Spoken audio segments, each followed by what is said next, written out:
네, 정치권 소식을 키워드로 짚어보겠습니다. 네, 장해찬 전 대통령직 인수위 청년소통팀 부단장 그리고 김상일 정치평론가 두 분 모셨습니다. 어서 오세요. 안녕하십니까? 안녕하십니까? 어서 오십시오. 네.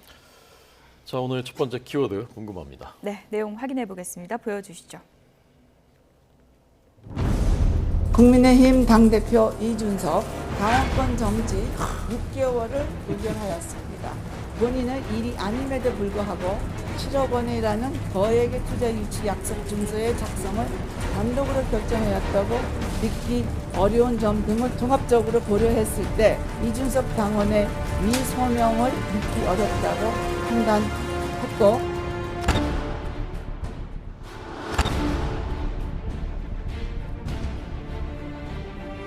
전시의 지도자로서 제가 역할을 한 것이지 제가 당대표 평시의 역할을 어떻게 하는지 몰라서 안 하는 거 아닙니다. 제가 흑화하지 않도록 만들어주십시오. 제가 흑화하지 않도록 만들어주십시오. 예. 제가 흑화하면 그것도 재밌을 겁니다. 진짜. 그 기대도 될 겁니다. 그거는.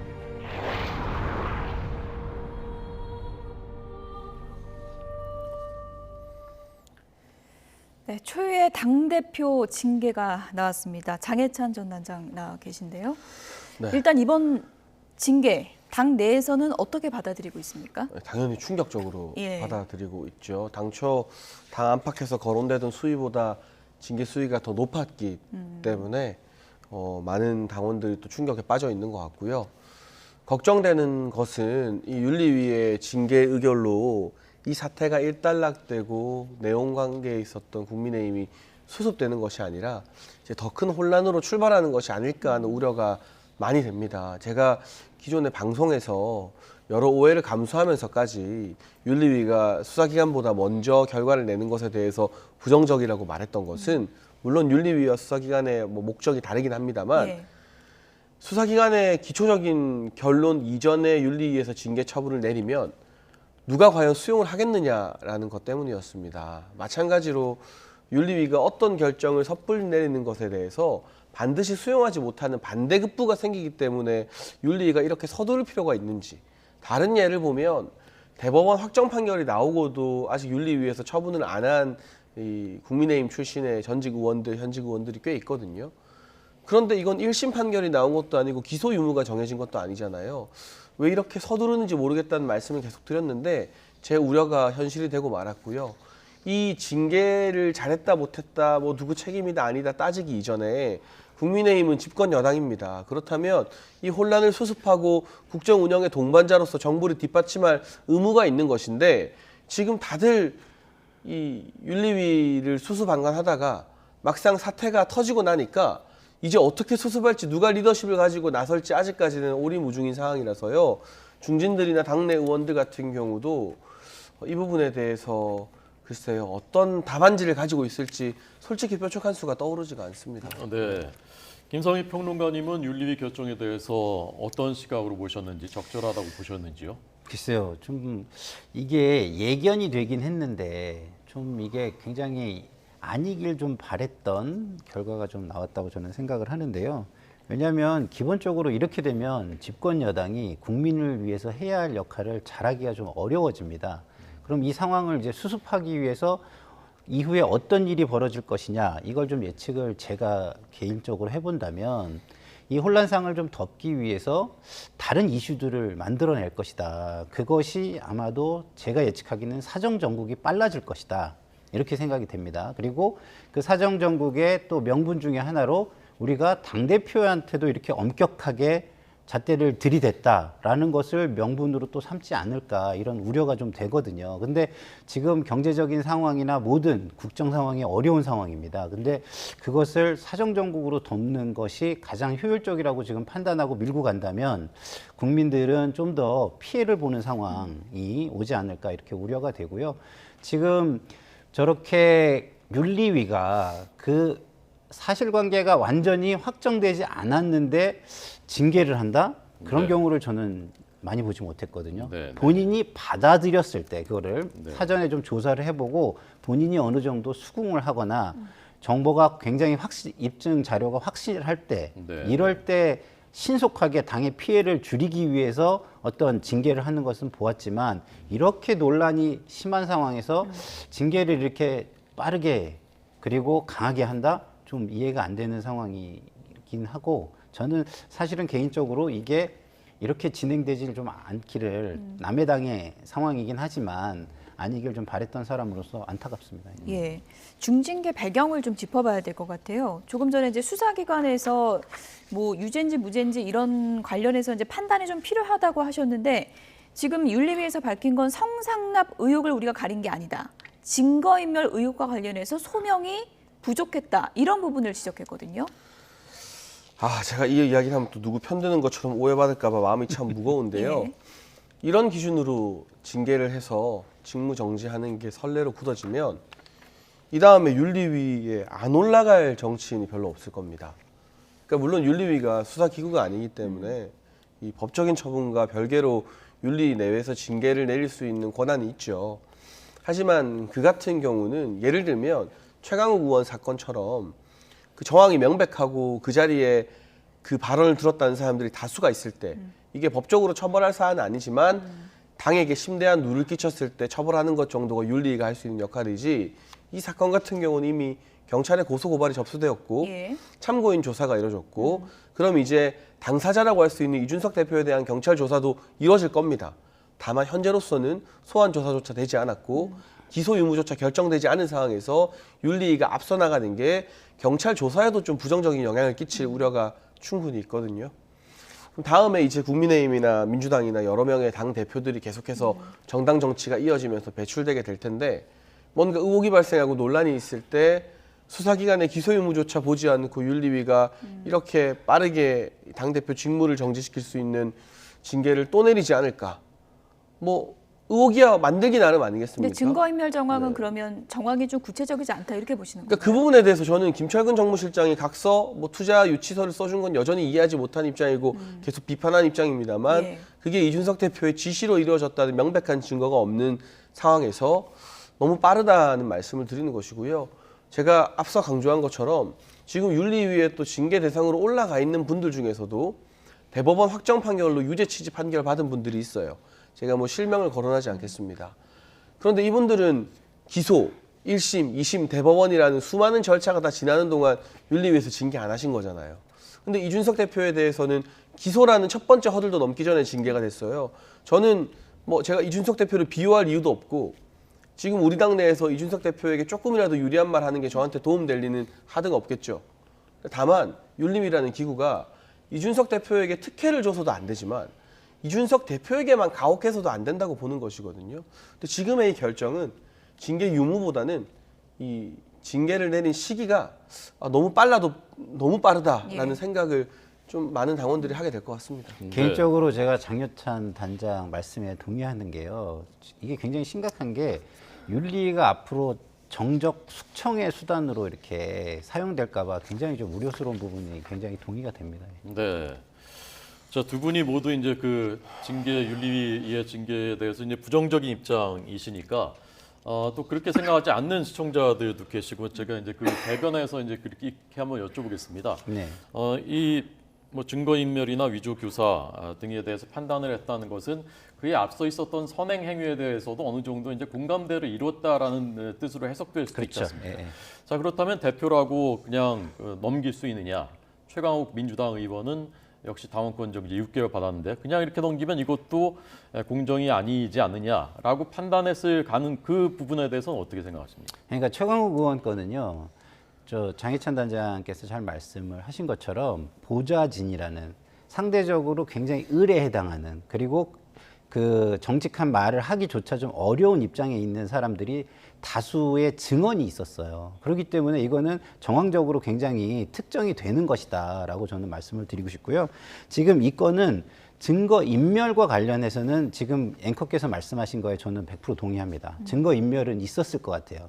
근데 문제는 이게 김철근 정무실장의 독단적인 행위냐 교사이냐의 부분을 가지고 지금 대표를 징계해야 되는데 그 부분에 대한 특정을 할 수 있는 입증 자료는 없거든요. 그런 상황에서 대표를 징계를 한다? 수사를 좀 빨리 해서 그 결과를 봐도 되는데 이것은 제가 볼 땐 굉장히 정치적 숙청의 의미가 훨씬 크다라고 저는 보여지는 거예요. 예. 네.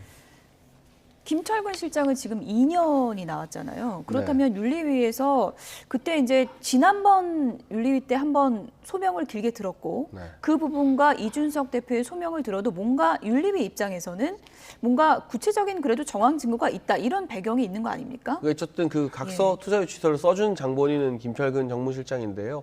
저는 김철근 정무실장에 대해서는 늘 좀 부적절한 처신이었다라고 비판을 해왔고 예. 오히려 이번 이준석 대표 징계 국면에서 김철근 실장의 그 섣부른 도저히 이유를 알 수 없는 그 투자 유치서를 써준 게 이준석 대표에게 상당한 누를 끼친 셈이 되었거든요. 결과적으로. 예.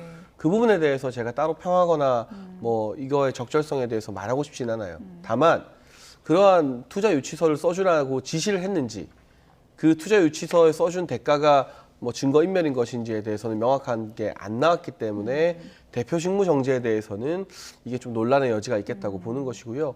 김철근 정무실장 처분 같은 경우도 뭐 빠른 감은 있습니다만 이거는 어쨌든 징계 수위에 대한 의견은 다를지 몰라도 김철근 정무실장이 징계를 받는 것 자체에 대해서는 당내에서도 뭐 반대하거나 의아하다는 목소리는 별로 없을 겁니다. 네. 예, 어쨌건 그 권성동 원내대표가 이제 직무 대행이 됐고요. 근데 이준석 대표는 받아들일 수 없다. 네. 징계 처분에 대해서 보류할 권한이 대표에게 있다. 네. 어떻게 될 것 같습니까? 국민의힘 상황이 앞으로. 일단 권성동 원내대표가 유권 해석을 해버렸어요. 일단은. 근데 뭐 최종 유권 해석은 아닙니다만 원내대표가 어떻게 했냐면 윤리위가 판단한 것은 즉각적인 효력이 있다. 그래서 이제 본인이 대행이다라고 사실상 선언을 하셨기 때문에 이거를 이준석 대표가 업기는 굉장히 저는 어렵다고 봅니다. 왜냐하면 이준석 대표가 당내에 그만한 세력이 확보돼 있지 않거든요. 예. 그렇기 때문에 이준석 대표의 선택은 일단 이것을 받아들일 수밖에 없는, 떠밀려서 받아들일 수밖에 없는 상황 속에서 일단은 이의 신청을 할 것이고 그리고 난 다음에 가처분 신청으로 가지 않을까. 법원에 가처분 신청을 해서 본인의 자격을 되살리려는 노력 이걸 하지 않을까 이런 생각이 들고요. 그리고 6개월의 정지 기간이 지난 후에도 다시 돌아와서 대표를 하게 되지 않을까 이런 생각이 드는데 이런 상황이 되면 제가 볼 때는 이게 권력 투쟁의 성격 그런 분위기는 국민의힘에서 지속될 수밖에 없다. 그러면 집권 여당이 국정을 뒷받침하는 역할, 본연의 역할은 굉장히 소홀해질 수밖에 없다. 이런 측면에서 저는 계속 우려를 하는 것이고요. 그런 상황이 제가 야당의 어떤 야권 탄압을 사정보복을 통해 가지고 야권 탄압을 하고 이 국면을 전환하는 카드로 이용될까 봐 이것에 대해서 훨씬 더 큰 걱정을 저는 하고 있습니다. 예. 장혜진 단장님, 6개월 후에 그럼 돌아오는 거예요? 이준석 대표? 어떻게 되는 거예요? 일단 가처분 인용 먼저 하겠죠. 예. 징계 효력 정지 가처분 신청을 법원에 청구할 것 같습니다. 그런데 두 가지 부분이 좀 걸려요. 일단은 법원에서는 정당 내에서 일어난 일에는 최대한 개입을 잘 안 하려고 하는 판례가 있어요. 하지만 또 한 가지 이 회복할 수 없는 피해가 발생했을 때는 가처분을 인용해줘서 이걸 좀 효력을 정지시키는 판례들도 종종 있거든요. 그러니까 두 가지 판례가 상충하기 때문에 법원에서 가처분 인용에 대해 어떤 결정을 내릴지 섣불리 예단하기 힘든 상황이고요. 가처분이 인용되면 당연히 이 징계가 효력 정지되는 것이기 예. 때문에 본안 소송 결과가 나올 때까지 당대표 직무를 수행하면 되는 것이고 다만 그 경우에도 당내에서 많은 반발이 있을 수 있겠죠. 만약 가처분을 신청하지 않거나 가처분이 기각될 경우에는 예. 이제 6개월 동안 당 대표이기는 한데 그 권한이 사라지는 겁니다. 그래서 권성동 원내대표도 오늘 권한 대행이 아니라 직무 대행이라는 단어를 썼어요. 이게 아주 중요한 차이입니다. 당 대표 자리가 아예 사라지면 권한 대행이 되는 건데 예. 당 대표로서의 어떤 그 자격은 있지만 권한을 행사하지 못하는 것이기 때문에 원내대표가 직무 대행 체제인데 예. 만에 하나 그럴 가능성이 희박하긴 합니다만 이준석 대표가 6개월이라는 기간을 계속 버티면서 예. 당원권 정지가 끝날 때까지 기다리면 당대표로 복귀하게 되는 거예요. 이미 최고위원들 같은 경우 당원권 정지 징계 받았을 때 3개월 정도 최고위 안 나오다가 최고위 복귀했던 전례가 자유한국당 시절에 있어요. 다만 이런 경우는 상상하기 쉽지 않겠죠. 그 6개월 동안 당내에서 지도부 총사퇴에 대한 여러 가지 예. 이 여론이 많이 들고 일어나지 않겠습니까? 근데 문제는 일반적인 정치인이라면 가처분 신청까지는 생각해 볼 수 있는데 만약 가처분 기각되면 그 6개월이라는 기간 못 버팁니다. 어떻게 버티겠습니까? 근데 이준석 대표는 우리가 봐왔던 일반적인 정치인이랑은 좀 다르거든요. 예. 6개월 만약에 버틴다고 치면 당내 혼란 어떻게 할 겁니까? 누가 책임질 겁니까? 결국 사고는 윤리위가 치고 수습은 아무도 못하는 그런 혼란스러운 국면으로 당이 계속해서 정부의 국정에 도움이 안 되고 발목만 잡는 최악의 상황이 벌어질 수도 있거든요. 예. 그러니까 이거는 뭐 이준석 대표가 잘했다 못했다 뭐 이걸 따지자는 게 아니라 정치적으로 윤리위야 독립적인 기구니까 본인들이 알아서 판단을 내렸다 치고 예. 네, 네. 정치적으로 이 수습을 어떻게 할 것인가에 대해서 당에 있는 중진 의원들이나 정치인들이 좀 지혜를 모아야 될 비상한 시기라는 생각이 듭니다. 예. 지금 자막으로 저기 나오고 있는데 이준석 대표 측에서 열흘간 소명 기간을 거친 뒤에 직무가 정지되는 것이다라는 입장을 밝혔다고 하고요. 아까 그 이의 제기도 네. 할 수 있다고 하셨는데 그 절차는 어떻게 되는 것인지 이 열흘 이 얘기하고요. 이의 제기하면 어떻게 되는 것인지 좀 말씀해 주시죠. 당원 당규상 징계를 받은 대상자가 열흘 안에 재심을 신청할 수 있게 돼 있어요. 그래서 이준석 대표 측에서는 그 열흘이라는 기간 동안 재심 신청할지 말지 고민하는 거잖아요. 예. 그때까지는 징계 효력이 발동이 안 된다. 그래서 아직까지 대표 권한을 행사할 수 있다고 해석을 하는 것이고 반면 죄송합니다. 윤리위원장의 처분 즉시 징계 효력이 발동되기 때문에 재심 신청과는 별개로 당대표로서의 권한은 정지되었다고 해석하는 측도 있거든요. 예. 이렇게 해석이 부딪히게 되면 결국은 법원에 가서 판단을 받는 수밖에 없는 거죠. 근데 제가 좀 첨언을 좀 드리면 예. 일단 유권 해석은 기조국에서 한 거예요. 그래서 1차 유권 해석은 이미 나온 겁니다. 1차 유권 해석은 집행기관에서 하게 돼 있거든요. 예. 네, 네. 근데 그 유권 해석이 틀렸다고 할 때는 그걸 판단할 수 있는 기구로 가게 돼 있죠. 근데 당에서는 그걸 판단하는 기구가 그 민주당의 경우는 당무위원회고 국민의힘의 경우는 저 이름이 조금 다른데 무슨 당무중앙위원회인가 글로 가게 돼 네. 있습니다. 그래서 그 유권 해석은 기본적으로는 기조국의 판단을 현재는 따를 수밖에 없고 그것을 원내대표가 또 천명을 했기 때문에 그렇게 네. 될 가능성이 높고요.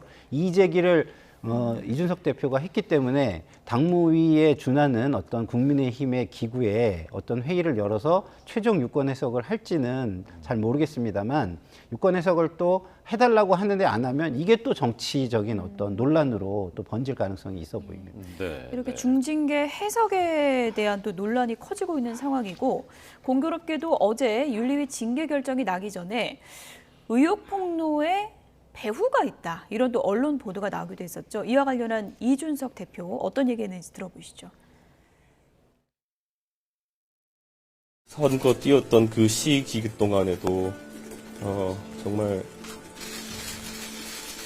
누군가는 선거 이기는 것 외에 다른 것들을 좀 생각하고 있었나 봅니다. 여러 가지 의혹은 오늘 성실하게 소명하겠습니다. 하지만 지금 사실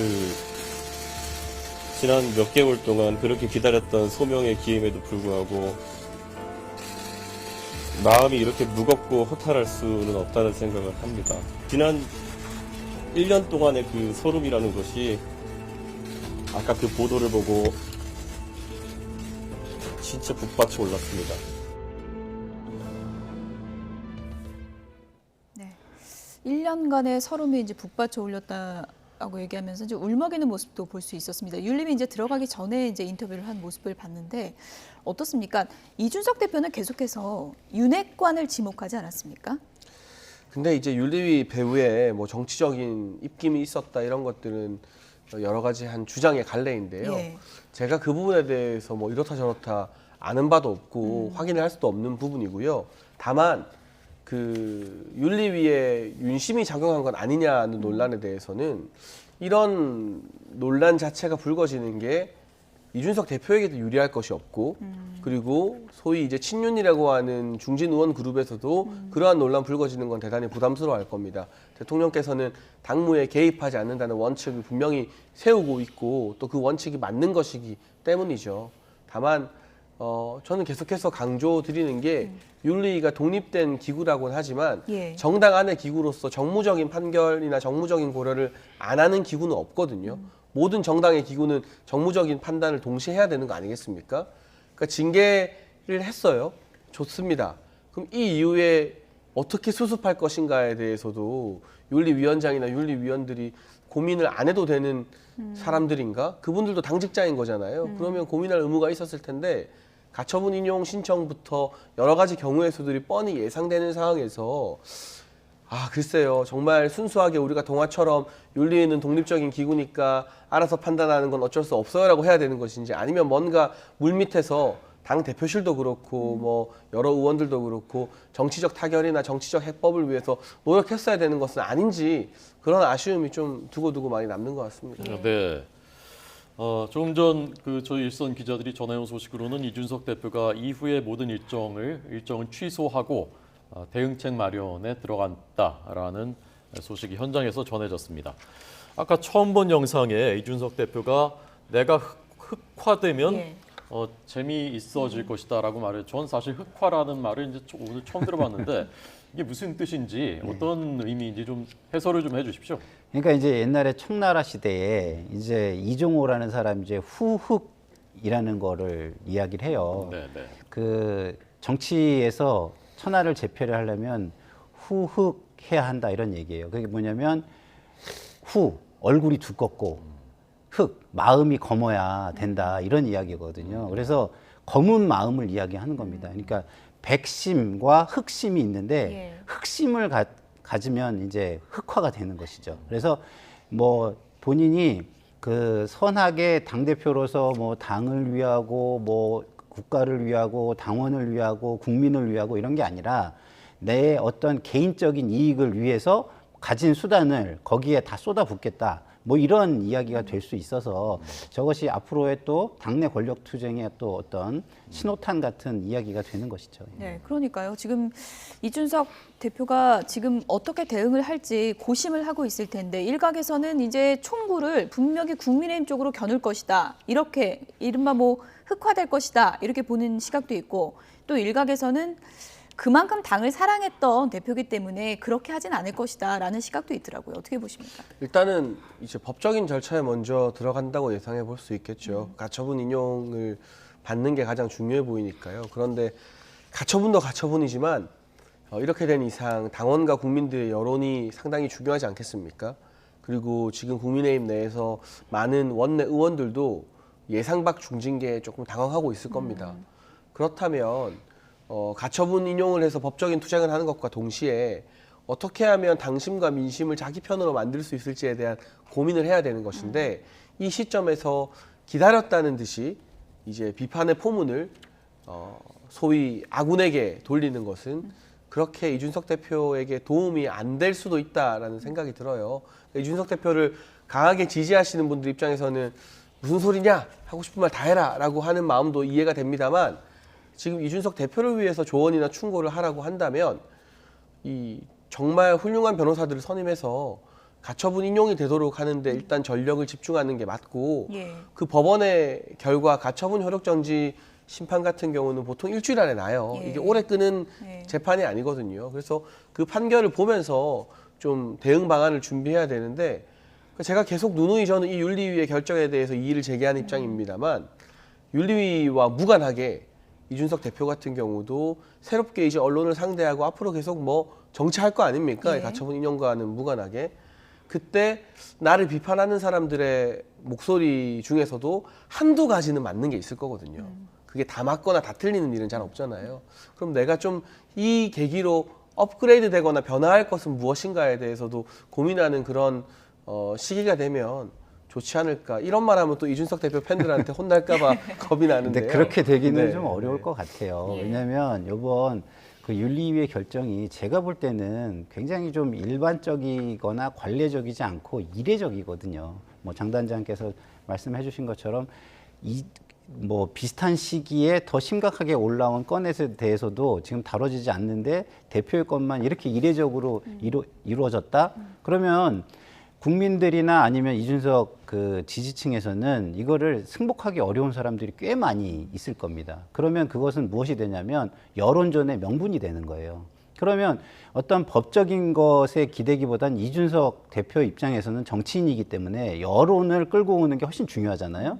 그래서 어떤 법적인 해법을 강구하는 것도 하겠지만 그거보다는 여론전을 통해서 그 우호적 여론을 강화하는 쪽에 나설 가능성이 굉장히 높다. 그래서 이 지금 뉴스 라이브 방송에도 자주 나올 것 같은 느낌 그런 생각이 좀 듭니다. 네. 두 분 말씀 듣고 보니까 일단 법원의 가처분 신청에 대한 법원의 판단 그리고 아마도 이제 여론조사 기관들도 여론조사를 해볼 텐데 이 결과 이런 것들이 앞으로 이제 큰 변수가 될 수 있겠다 하는 생각이 듭니다. 예. 오늘 윤 대통령도 이 문제 언급했는데요. 윤 대통령의 말 들어보겠습니다.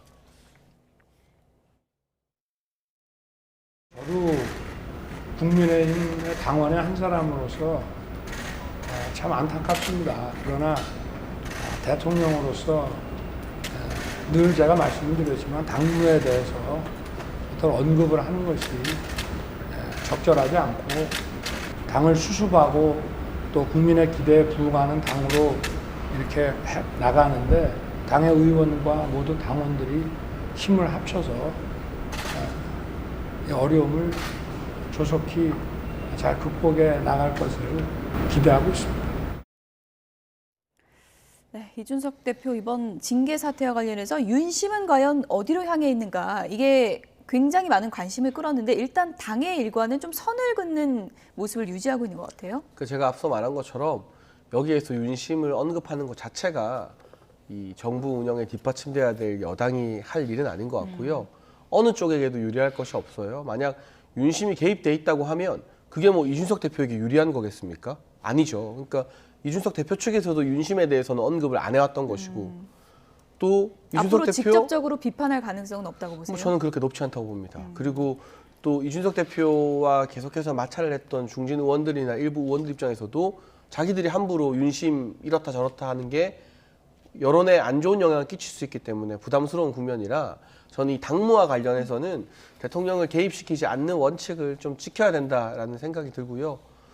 이 부분에 대해서 좀 계속 우려가 되는 것은 이게 오늘의 사태가 끝이 아니라 새로운 시작으로 보이기 때문에 정말 오늘 비상경제민생회의도 하고 예. 정부 차원에서 여러 가지 이 경제 위기를 극복하기 위한 노력을 해도 결과적으로는 당무와 관련된 뉴스가 정치부 일면을 덮어버릴 가능성이 크거든요.